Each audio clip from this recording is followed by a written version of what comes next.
নমস্কার, আমি শিবপ্রসাদ হালদার। আজ আমার স্বরচিত কবিতা সংকটের সংস্কার।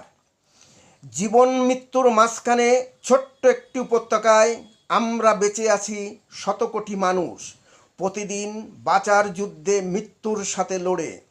পরিধি ছোট, আমরা সংখ্যায় বেশি, এখানে সবাই অবরুদ্ধ, একসাথে জড়সড়।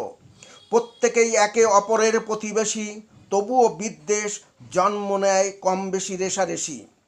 অন্তহীন চাওয়া পাওয়ার অভিলাষে সবাই চায় বাঁচতে, বাঁচা মরার দ্বন্দ্বযুদ্ধে মানুষ আজ জেরবার। ছুটছে চাঁদে মঙ্গলে, গ্রহ থেকে গ্রহান্তরে। চাই সব হাতের মুঠোয়, চারিদিকে জয় জয়কার, তবুও এখানে বেঁচেও মরণ। কখনো চলে নিঃশব্দে, কখনো বা সশব্দে আগ্রাসনের অনুশাসন।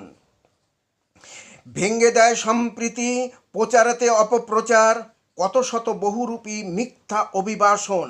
চোখ রাঙানি, অস্ত্রের ঝনঝনানি, বারুদের গন্ধে অসহ্য পরিবেশ। অশান্ত পৃথিবী রন্ধ্রে রন্ধ্রে, বিষাক্ত বিষবাষ্পের বিস্ফোরণে বিশ্ব আজ উত্তপ্ত। শান্তির খোঁজে অশান্তির মাঝে উকি মারে সান্ত্বনার বাণী। ভয় নেই, একদিন ওরা শান্ত হবে, সাম্যে হবে সংকটের সংস্কার।